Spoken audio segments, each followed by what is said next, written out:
pertanyaan agak ke bawah ya. Jadi mungkin cukup panjang pertanyaannya. Ini ditujukan ke Mas Jojo selaku narasumber. Kemudian dia tanya, ada beberapa pertanyaan, Jo, mau ditunggu. Willy, pertama, saat kita fresh graduate, bagaimana langkah-langkah untuk daftar atau masuk ke PDP Teknologi BCA Finance? Kemudian yang kedua, hal apakah yang harus dipersiapkan dari basic IT kita mengikuti PDP Teknologi ini?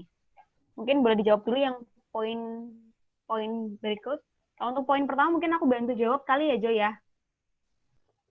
Oke, jadi untuk cara ngelamarnya, jadi Willy kita tersedia di beberapa job portal ya. Ada di Kaliber, ada di Jobstreet, ada di karir.com, dan kita juga ada beberapa sosial media yang kita punya. Nanti aku akan infoin di share di slide terakhir. Nanti kalau Willy sesuai dengan kualifikasi, langsung daftar aja di bit.ly/garis-miring program BCAF. Nanti aku akan sampaikan di akhir waktu ya, Willy ya. Lanjut untuk pertanyaan kedua, Jo. Tadi, Jo. Pertanyaannya apa ya, Kakek? Ya, lupa aku. Pertanyaan kedua, lupa. Oke. Aku sampaikan lagi ya, Jo ya. Boleh, boleh. Sebentar. Mungkin basic skill ya. Tadi dia tanya apa sih basic yang harus dipunyai di PDP Teknologi? Basic ya, ngomongin basic. Itu persis banget kayak yang aku ngomongin tadi sebelum pertanyaannya dari Mas Willy, itu kalau kita paling enggak punya modal untuk berpikir logis untuk menemukan suatu solusi atas suatu permasalahan gitu kan. Jadi ketika kita udah berpikir logis, itu nanti kedepannya bakal gampang banget sih jembatannya dari yang belum terlalu menguasai coding untuk transisi ke bisa codingnya gitu. Terus untuk teman-teman yang suka bermain data itu kan sempat ada SQL dan lain-lain, sorry. Ya aku jelasin lagi ya, singkat aja biar teman-teman nggak terlalu bahasa Jawanya tuh bulat pikirannya. Jadi teman-teman tuh nih modal-modal yang harus teman-teman punya ya. Paling nggak berpikir logis untuk menemukan suatu masalah. Terus untuk dari sisi IT-nya sendiri itu paling teman-teman ya paling nggak minimal kuasain lah PHP programming, bahasa PHP untuk web base-nya. Terus untuk yang teman-teman lagi mau berkembang di di mobile itu nanti teman-teman Java paling nggak tahu basicnya aja nggak apa-apa. Sama untuk yang di database itu teman-teman tahu tentang SQL, MySQL boleh, SQL boleh, SQL Server juga boleh kalau bisa. Itu sih yang 3 ini yang common di perusahaan kita sebagai basic kayak gitu sih. Jadi teman-teman biar ada pandangan nih, jadi nggak benar-benar kosong. Masa sih benar-benar cuman modal berpikir logika doang bisa nggak? Nah, ada 3 nih aku kasih bocoran dikit ya. PHP, Java, sama MySQL, SQL atau SQL Server untuk teman-teman bisa nanti adaptasi di perusahaan kita gitu. Oke, lanjut untuk pertanyaan berikutnya dari Vira Bella.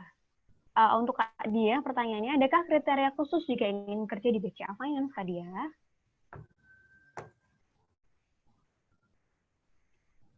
Kriteria khusus ya? Tadi Bella ya, Kak Kesha ya yang nanya ya? Iya, Vira Bella namanya. Vira Bella. Nah, kalau untuk kriteria khusus sih, yang pasti kalau untuk PDP Teknologi, coding ya, karena kan untuk rekrutmen awal pasti coding. Tapi ya, balik lagi tadi, kita itu lihat berdasarkan kemauan kalian. Kalau semua kalian hasil kayak tadi, soft skill-nya yang mengenai komunikasi, inisiatif kalian ada, inovasi kalian ada, kan orang IT itu atau PDB teknologi itu kita harapkan adalah orang yang mampu berinovasi. Namanya aja tadi kan berpindah dari konvensional ke industri 4.0. Nah, ke arah digital. Jadi inovasinya itu yang seperti apa, itu yang kita harapkan sih sebenarnya. Inovasi-inovasi terbaru untuk mengembangkan perusahaan ini agar lebih baik lagi ke depannya. Gitu sih Kak Kesha. Iya. Cukup terjawab ya Vira Bella ya. Lanjut. Oke, dengan Riko nih. Pertanyaan untuk Mas Jojo. Perkenalkan saya Riko. Mau tanya, untuk bootcamp nanti kita disuruh milih antara front end dan back end atau mempelajari secara keseluruhan full stack. Gimana Jo? Iya, Mas Riko ya tadi namanya. Iya, Jadi, Riko. Jadi kan kita untuk belajar di bootcamp itu nggak semua ya, karena kalau full stack juga waktunya menurut aku juga nggak mungkin sebentar sih untuk belajar full stack. Jadi kita tuh bakal difokusin untuk belajar mobile programming atau mobile apps, nanti bikin aplikasi di Android, sama web base itu nanti terkait penggunaan aplikasi web nanti. Nah, kedua ini nanti bakal dihubungin nih, aplikasi yang teman-teman buat di mobile sama yang di web. Nah, ini bakal berhubungan dua-duanya. Jadi gitu. Jadi lebih difokusin sih untuk teman-teman yang di mobile sama yang di web gitu. Oke, sudah terjawab ya Riko. Lanjut boleh lagi. tambahin kali ya? Oke, boleh, silahkan Mbak Bibit. Ditambahin nih Riko. Nah, ini untuk yang terbaru nih, ada lagi nih. Jadi kalau mungkin di zamannya Jojo langsung dibagi gitu ya, front end sama back end. Nah, kalau untuk yang terbaru nih, kita mau coba untuk kalian belajar full stack gitu. Wow. Tapi ketika bootcamp nih udah belajar full stack, tapi nanti untuk project-nya, kan ada project nih yang harus dikerjain. Nah, itu project-nya itu baru nih, nanti akan diarahkan mau ke back end atau front end. Tapi untuk pembelajarannya, untuk yang terbaru ini full stack gitu. Oke, jadi teman-teman, untuk Riko khususnya, ternyata semakin di-upgrade untuk kemampuannya, jadi bagus berarti. semakin oke, tuh dari Jojo sendiri mengakui bahwa ini adalah program yang mungkin akan terus di-upgrade dan bagus ya Jo ya. Jadi Iya, udah dijawab ya Riko ya. Biar bisa tahu lah antara mobile programming sama web gitu. Nah, jadi ada tambahan juga dari Jojo tuh tadi. Oke, lanjut ke Ragil Setiawan untuk Bapak Listianto katanya.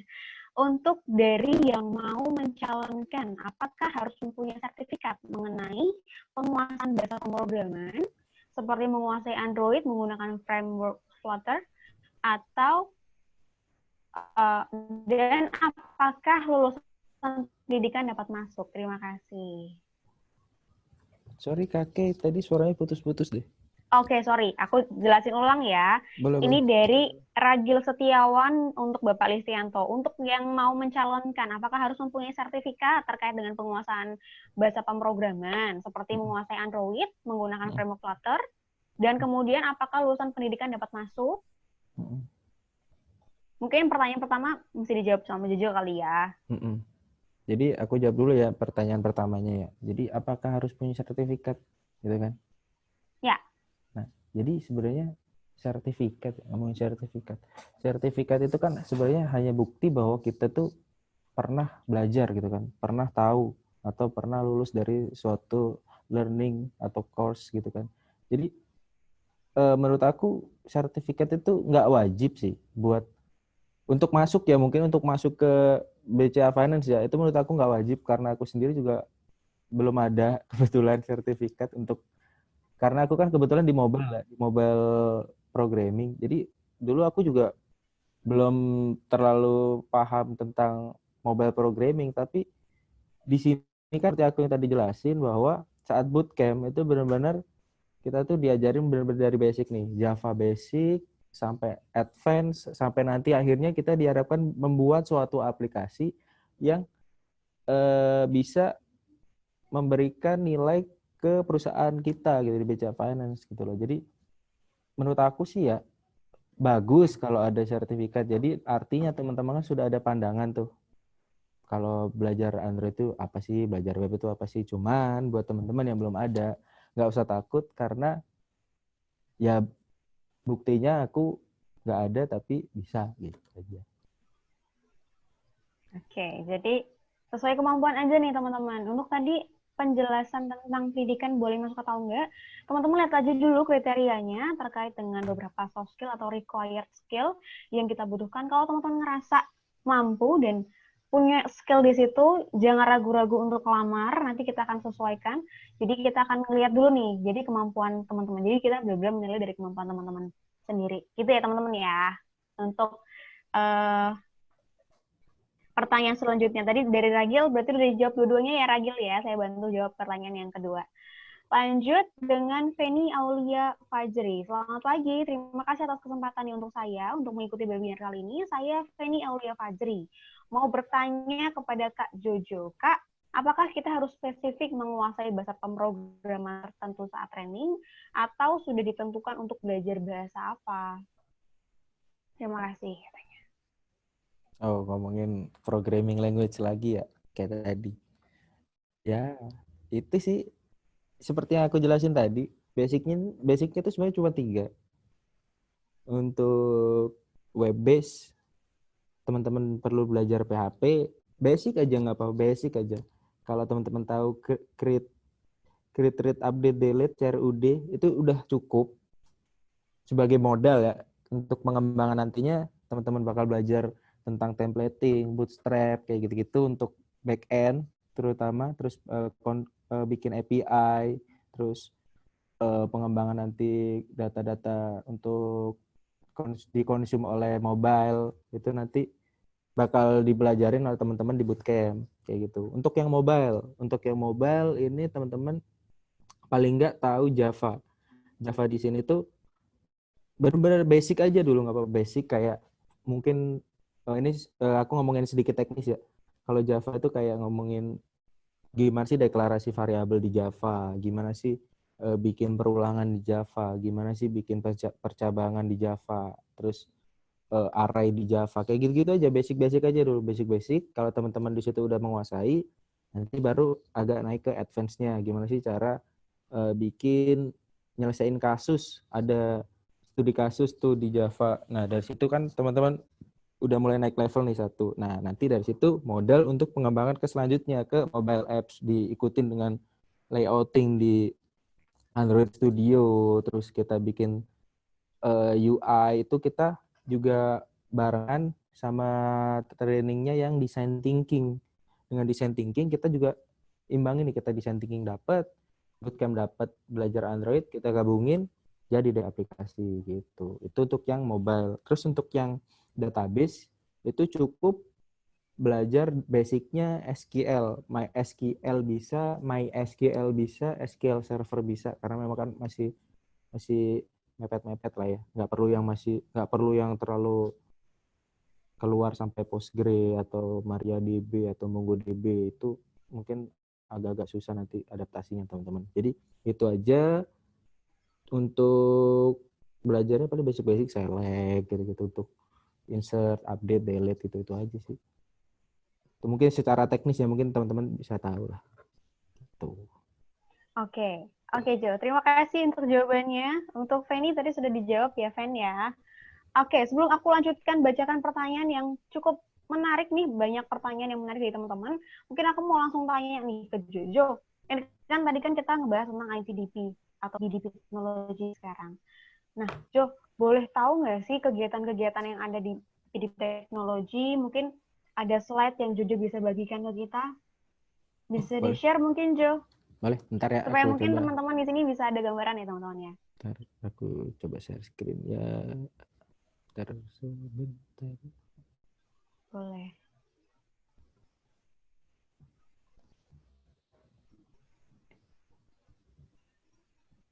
Kelihatan nggak Oke teman-teman? Jo, silahkan. Ini kegiatannya apa aja sih Jo? Kelihatan Jo? Jadi ini aku jelasin dikit ya. Untuk ini yang tahun kemarin, 2019, itu kita juga ada kerjasama kan sama Microsoft.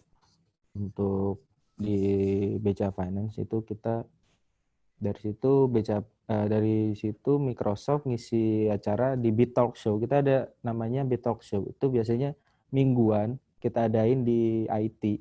Itu ada pembicara baik internal maupun eksternal, baik itu teknis maupun non teknis. Artinya baik itu terkait tentang IT, terkait tentang bisnis proses, atau terkait yang non bisnis proses pun itu ada acaranya. Bahkan direksi pun nih, direksi kita itu pernah ngisi BitTalk Show. Nah, Di tempat-tempat lain belum tentu ada direksi mengisi acara talk show gitu kan. Cuman di BCA Finance doang nih, direksi mengisi talk show gitu.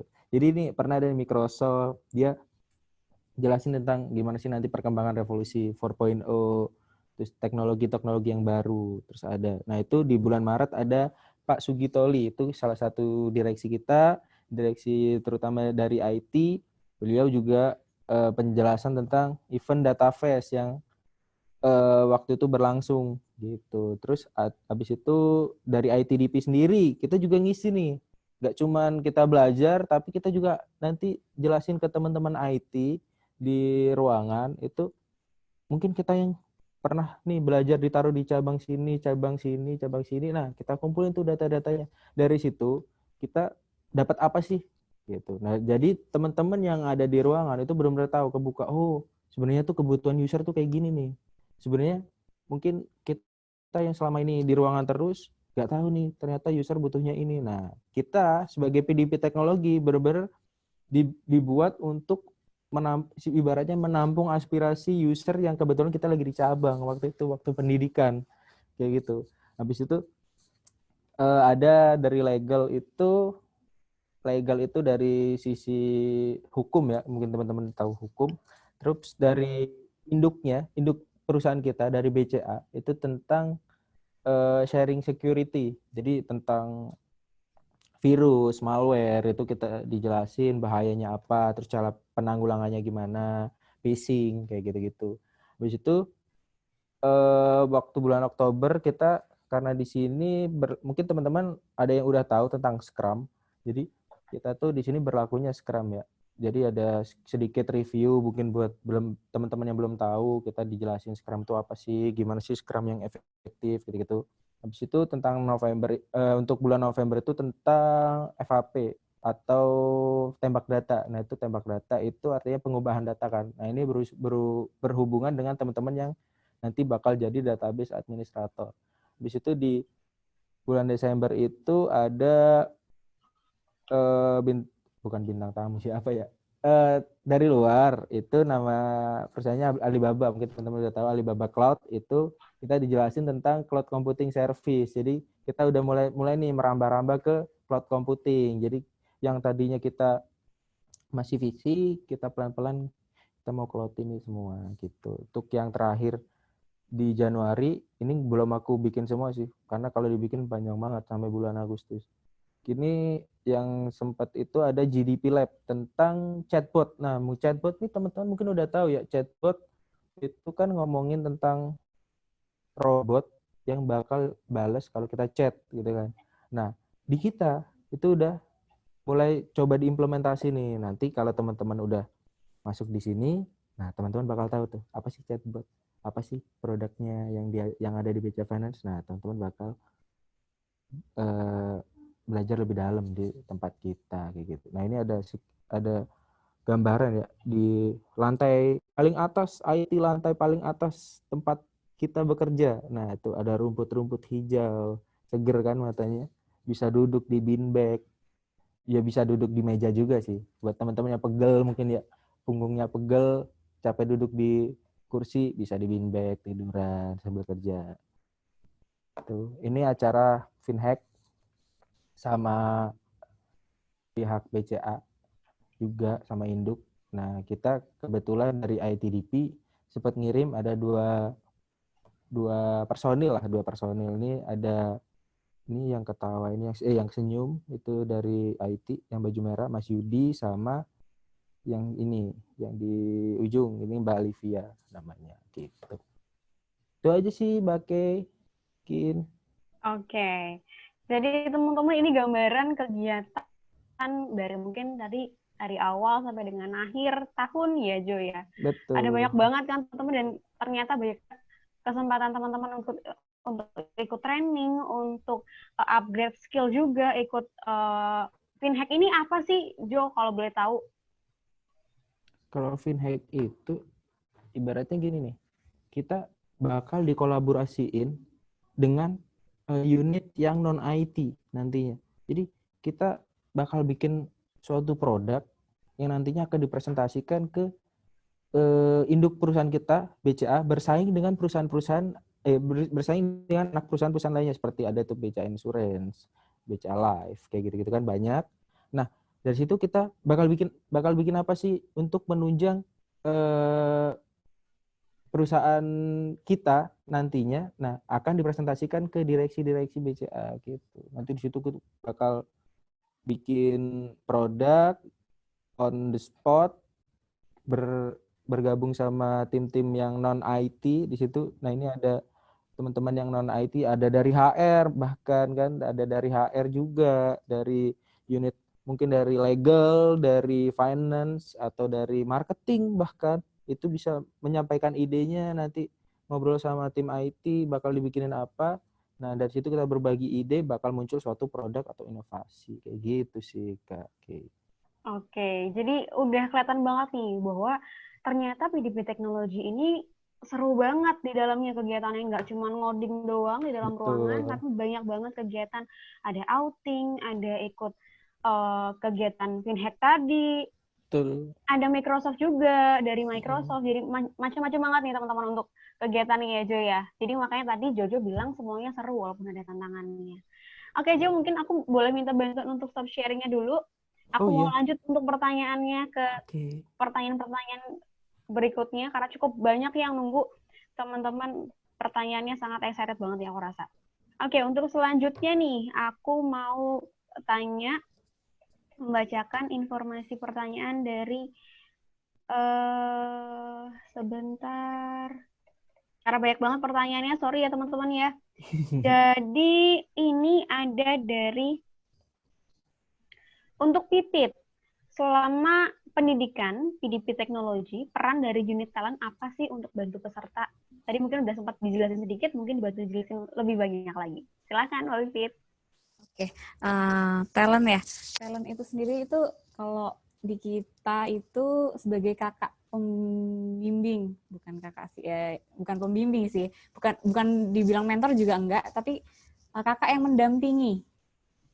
Kalau jadi itu aku ngomong tuh kakak yang mendampingi adik-adiknya. Kalau mau adiknya belajar, dibantu nih. Kekurangannya apa? Mama nih, Kak nggak bisa ini nih. Contoh ada materi yang agak nggak ngerti. Kak boleh nggak dibantu ajarin? Ya kita semaksimal mungkin akan bantuin gitu.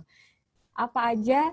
Terus di kita, di talent ini sendiri, kita nggak cuma sebagai untuk kayak kalau kalian cuma masalah kerjaan aja, kalau kalian mau cerita masalah hal pribadi sekalipun ke kita akan welcome banget. Jadi anggaplah teman-teman yang di talent itu adalah kakak kalian selama kalian bekerja di sini. Jadi mau kalian apa aja, kalian bisa untuk sharing ke aku atau ke yang lain gitu.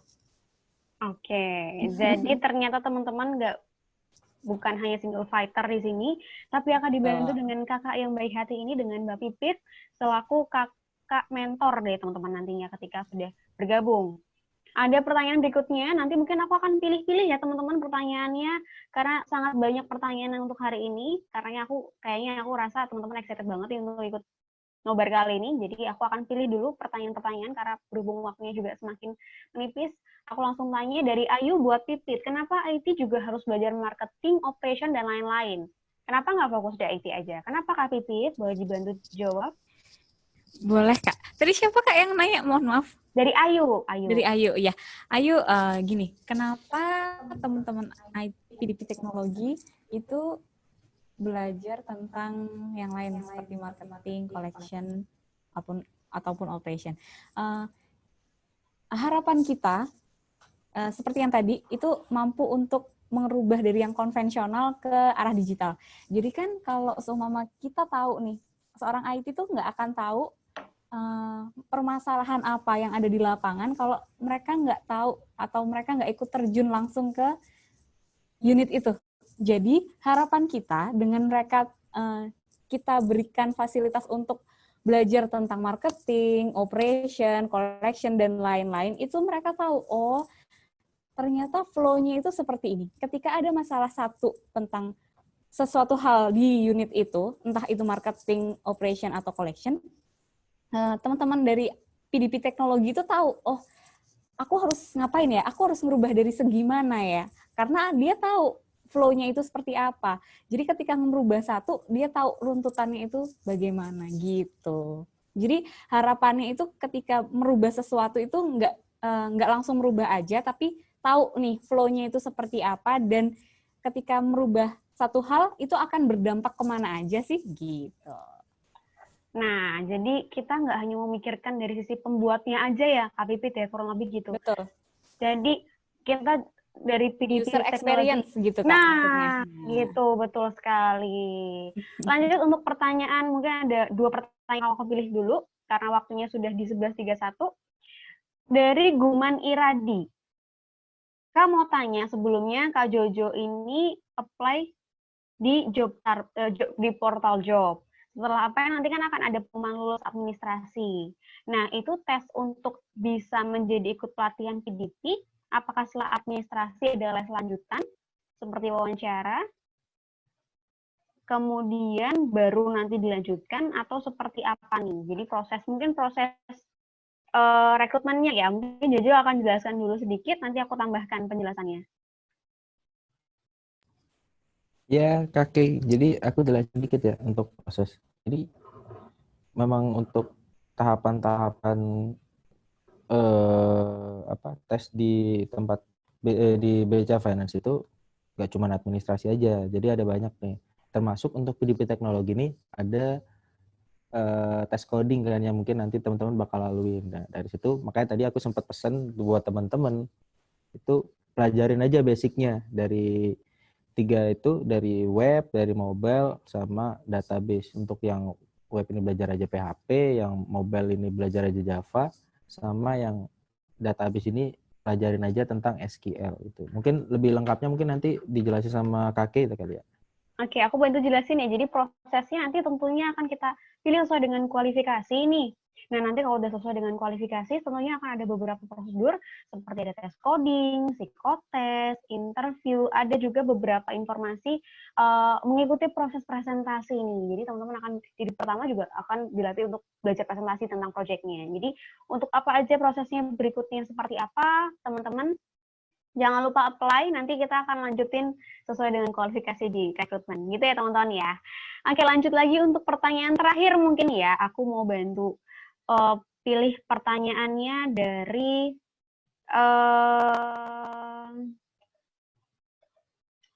sebentar. Dari Yosef Kelvin. Yosef Kelvin. Selamat siang, saya Yosef Kelvin mau bertanya kepada Kak Jojo. Saya pernah berpengalaman dalam sisi Android, tapi menggunakan bahasa Kotlin. Apakah masih berlaku juga untuk Kotlin? Karena Java dan Kotlin juga hampir mirip nih katanya. Ya, aku jawab ya. Tadi si Yosef. Yosef ya. Si Yosef juga mungkin salah klik kali ya. Dia chat private ke aku soalnya. Oh gitu. Iya, jadi aku jawab biar teman-teman tahu juga ya semuanya. Jadi Oke, silahkan. terkait Java sama Kotlin. Ini ngomongin teknis ya, Java sama Kotlin. Untuk di mobile nanti mungkin teman-teman bakal belajar dulu basicnya itu Java. Nah, untuk teman-teman yang mungkin sempat mempelajari Android itu kita lebih mudah nih dari Java pindah ke Kotlin gitu. Jadi kita benar-benar nih basicnya kita belajarin dulu Java, karena untuk di tempat kita sekarang ini itu lebih commonly itu belajar Java. Jadi Java itu maintenance-nya gampang, itu kan nggak terlalu ribet, logisnya juga gampang, terus juga termasuk bahasa yang mungkin semua orang tahu gitu untuk di wilayah programming, nggak terlalu spesifik kayak Kotlin. Mungkin orang Kotlin apa sih, karena untuk Java ini kan nggak cuman buat mobile doang sih sebenarnya. Untuk yang bahasa-bahasa basic juga enak dipelajarin menurut aku ya, bacanya itu enak gitu. Kalau mungkin nanti advance-nya bisa naik ke Kotlin. Mungkin nanti teman-teman kalau udah masuk di tempat kita mau pengembangan mobile mau pakai Kotlin bisa kok. Itu sih. Oke, sudah terjawab Yosef. Ada satu pertanyaan lagi mungkin aku akan bantu tanyakan karena ini cukup menarik. Jadi izin bertanya Kak Jojo. Boleh. Ini dari Ion Priyono. Boleh. Pengalaman terbaik Kak Jojo selama bergabung di BCA Finance sebagai PDP Teknologi. Pengalaman terbaiknya apa Kak Jojo? Satu aja. Pengalaman terbaik. pengalaman terbaik didapat ketika kita udah join kan pasti ya. Di sini pengalaman baik aku bisa belajar dari orang-orang yang apa ya, menurut aku tuh ternyata bener sih, ada pepatah bilang di atas langit masih ada langit gitu loh. Jadi kita tuh jangan pernah selalu merasa puas atas diri kita sendiri. Ternyata di atas kita tuh sebenarnya masih ada orang yang lebih bagus kemampuannya. Nah, di situ kita tuh jangan malah jadi minder gitu, tapi kita jadikan hal itu sebagai apa ya, hal yang menguntungkan buat kita.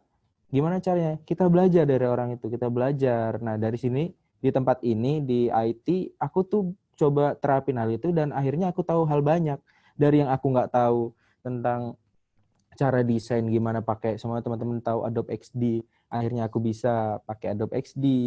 Terus gimana layouting di Android Studio yang awalnya cuma layout biasa, teman-teman aku udah pakai